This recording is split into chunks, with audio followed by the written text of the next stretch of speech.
Hi guys, welcome back to the Home and Homestead. If you're new, I'm Rebecca. Today we're going to be heading to the kitchen where we make a nice big batch of spicy tomato salsa.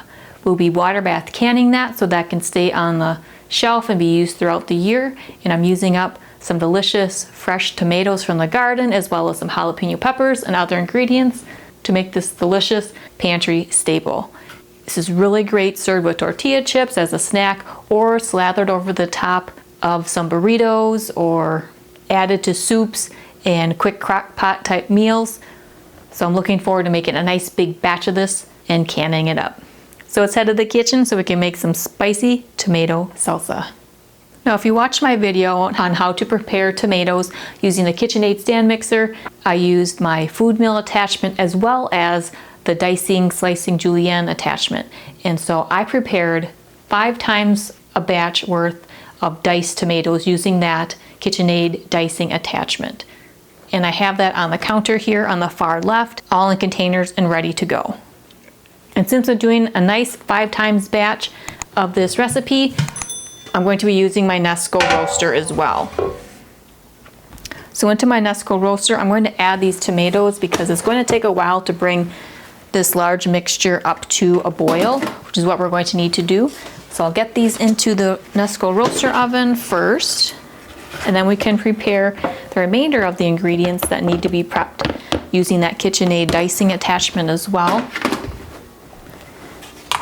And that'll just help keep things nice and efficient so we can keep moving along with our harvest projects and food preservation items as well. So here we have 30 cups of diced tomatoes. So I'm just going to turn this onto a low setting and we'll keep adding prepared items as we go. So here we have my KitchenAid stand mixer, and as I mentioned before, we're going to be using the dicing, slicing, and julienne attachment. So what we need to do is just remove this black screw that holds in the attachment hub, and we'll set that aside for the hub cover. And we'll just put the post into the front of our KitchenAid. And then we'll tighten up that black screw again. On the side, there's a little recessed area, and a groove on this attachment fits right into there. Now there's an inner sleeve that'll go into the dicing attachment. Put that in. And then here's the actual dicing blade. It'll fit right into there. And here's another blade that rotates and helps to get part of what you're going to prepare sliced, and then it goes through and is further diced. Then we have the lid, which locks into place. And we have the chute advancer, and then there's also a smaller one if you have nice small items. That'll help just advance the food that you're going to dice through the attachment. So the speed that we're going to want the KitchenAid stand mixer set to is 4. So I'll remove this chute advancing part and turn my mixer to 4. Add the jalapenos and place them through. And then we get the nice diced jalapeno peppers into this bowl beneath.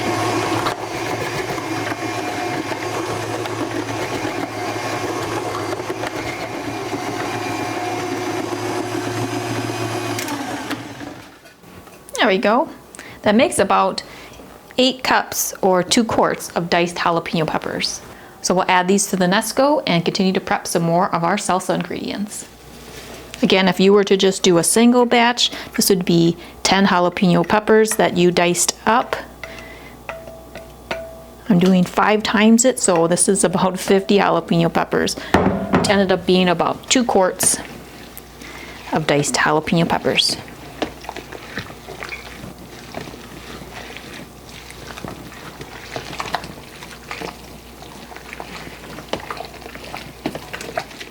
Looking and smelling good already. So now let's go prepare some onions. Now for a single batch of this salsa, we would use 3 cups of onions that are diced. So again, I'm doing 5 times, so do 15 cups or about 3 3/4 quarts of onion that are diced. I have a number of nice sized Vidalia onions that I've already peeled and removed the outer skin and cut them into quarters so that they'll fit nicely into this attachment. So again, we'll turn this to number 4. onion now. Get it nice and diced up.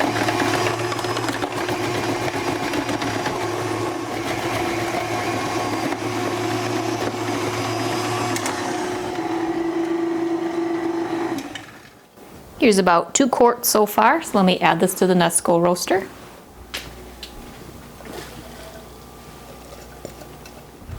And now we'll continue to prep the rest of the onions.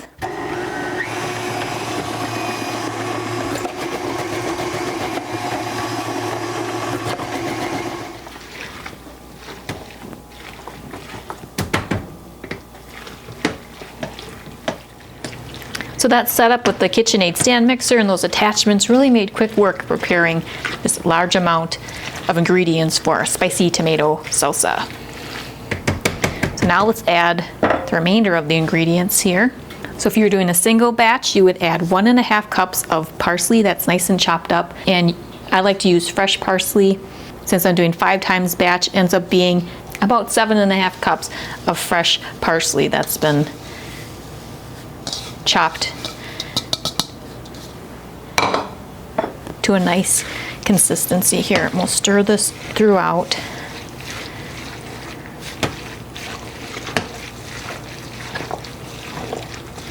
If you watched my video on the herb garden tour, you'll see that we grow our own parsley, and that parsley plant has worked out nicely for ingredients, for recipes, and for food preservation projects such as we're doing today. If you didn't have fresh parsley to use, you could certainly do some dried parsley, and I would do maybe a tablespoon of dried parsley per batch. Next, we'll add 7 teaspoons of garlic for a single batch. Since I'm doing 5 times, I'm doing 3/4 cup of minced garlic.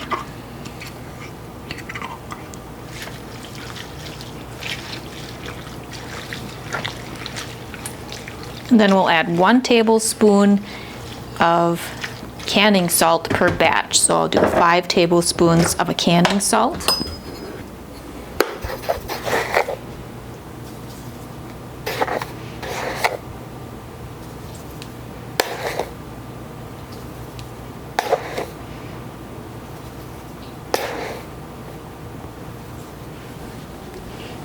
Mix that in.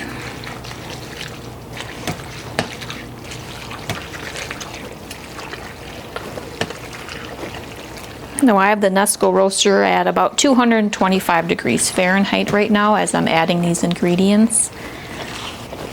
Try to mix that salt evenly throughout here. Next we'll add a little more spice. So we'll add 1 teaspoon of a crushed red pepper flake. So I'll do 5 teaspoons. We already have a little heat with our fresh jalapenos.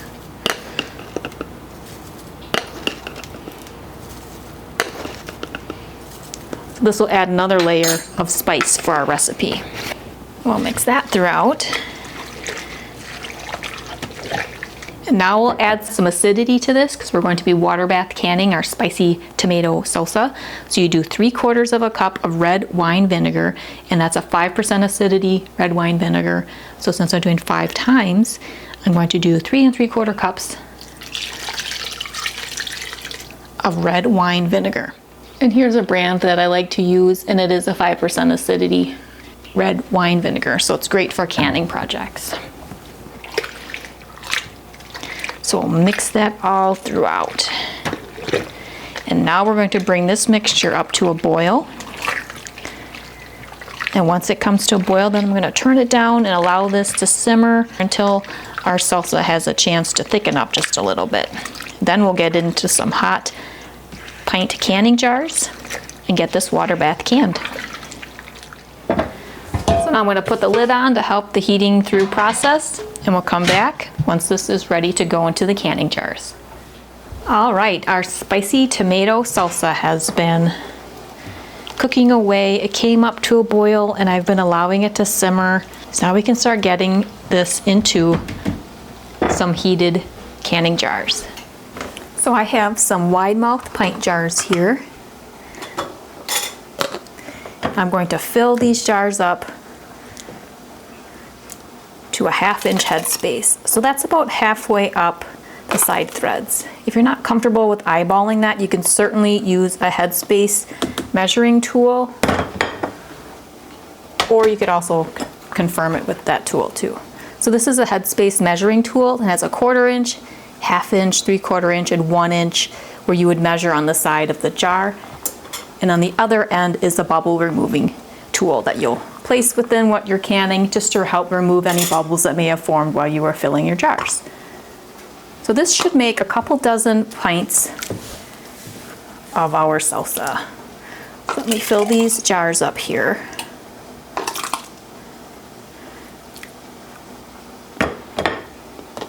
And my canner will hold 8 or 9 jars at a time. So that's what I'll fill up at a time here. Get them into the water bath canner, and while they're processing, I'll get the next batch going in the jars and just keep chugging along on this canning project.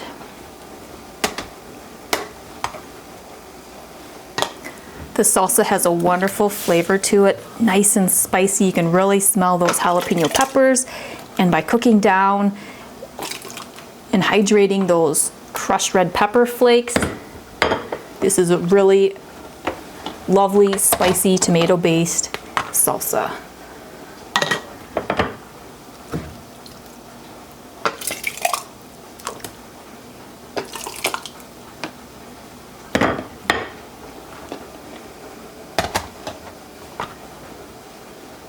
And by prepping the tomatoes ahead of time like we did together, and then processing and prepping the peppers and onions, this came together to make a really nice large batch for canning in no time. The longest time for this process has been allowing this to come to a boil and then simmer till it cooked down a bit. It could thicken a little bit. And since this is such a large volume, it does take a while for that to happen and cook down. But while that has been doing so, I've been tidying up the kitchen, getting my canner ready, getting my jars ready, so we can continue on with this project. So here I have 8 jars filled with the salsa. So I'm just going to place this bubble removing tool on the other end of the headspace measuring tool through the salsa. I like to kind of go along the edges and down through the middle. It just helps to release any bubbles that may have formed while filling.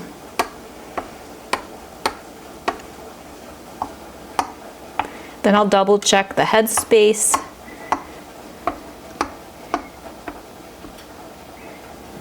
And move some that are a little higher, like this one, to some that are a little lower, like those two.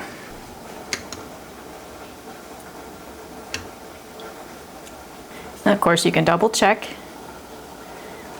your headspace.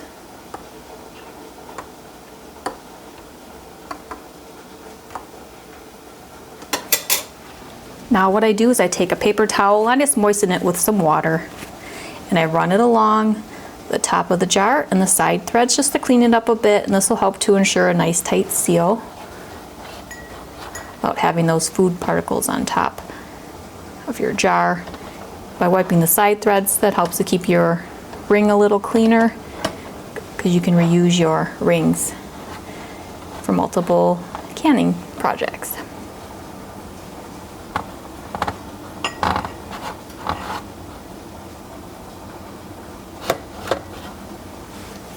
And now I'll put the lid followed by the ring, just finger tight.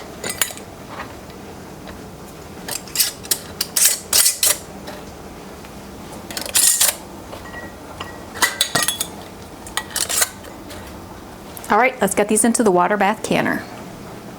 So here I have my water bath canner. Let me take the lid off here. And I like to set it up on a little side burner so that it frees up my cooktop and I can continue to do other cooking or projects while I'm canning. I'll double check the temperature. Perfect. And let's add our jars. So in the bottom of my canner, I have a little jar rack. So I can place these right in here, and they're covered with water at least an inch. As they're submerged, the water level goes even higher, so just be mindful of that when you're filling up your canner.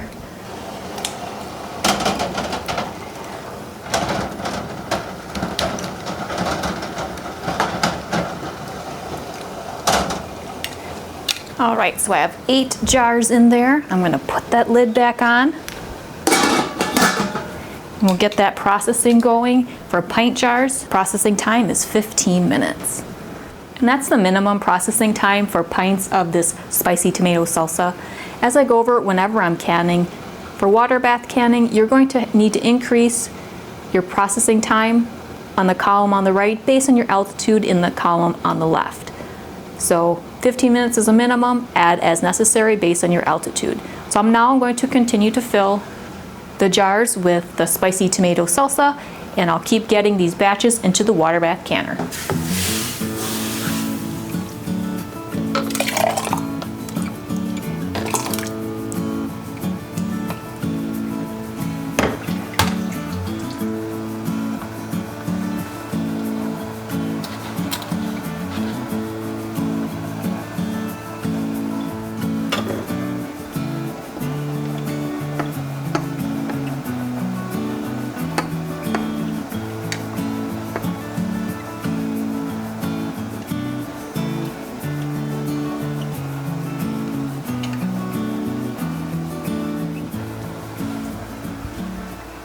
All right, the processing time is finished, so I'm just going to turn the burner off, remove the lid, then I'll just let these jars sit in here for about 5 minutes, then I'll move them over to a cooling and sealing area on a towel or pad, and I'll keep doing these batches of our spicy tomato salsa.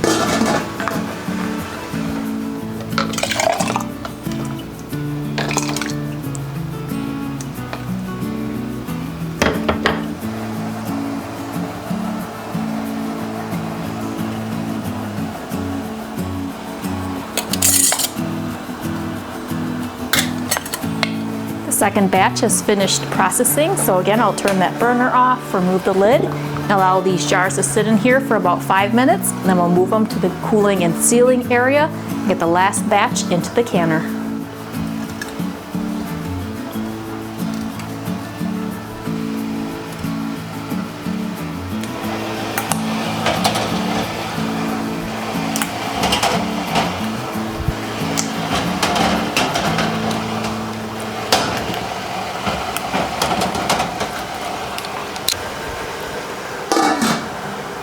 Now while that last batch of jars is in the water bath canner, I'll show you how I like to clean my Nesco roaster oven. So first I like to turn it up to about 350 degrees, and I fill it with some nice warm soapy water.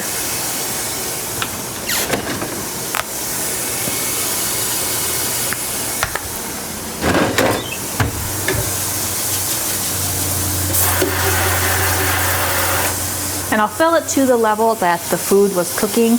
And you can see there's a layer of cooked on food debris on the roaster inner pan. So I'll let this cook for about 15 minutes to a half hour, and the soapy water will help loosen up and cook away that stuck on food debris that was slow cooking in here, and it makes clean up just a breeze for your Nesco roaster oven.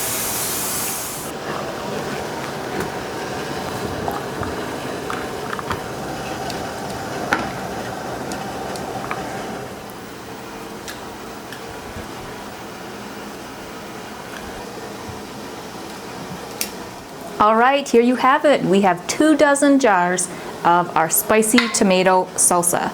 So this is a great way to use up some tomatoes from the garden. This is a lovely, nice and spicy and vibrant salsa with all those jalapeno peppers and the crushed red pepper flakes. This has some nice kick, and it's great to enjoy with some tortilla chips or to add to recipes or soups. If you'd like to try a new salsa recipe, I hope you give this one a try. This is a great staple item for our pantry, and I can't wait to use it moving forward.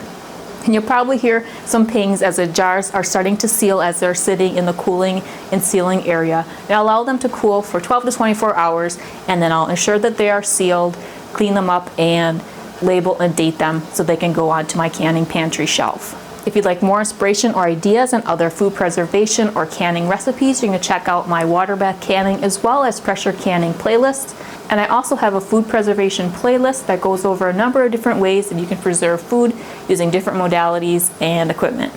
If you're new to the channel or haven't done so yet, I would really appreciate it if you would subscribe. So please hit that subscribe button below and continue to watch my channel, The Home and Homestead, for some more homemade, homegrown, and home-style inspiration.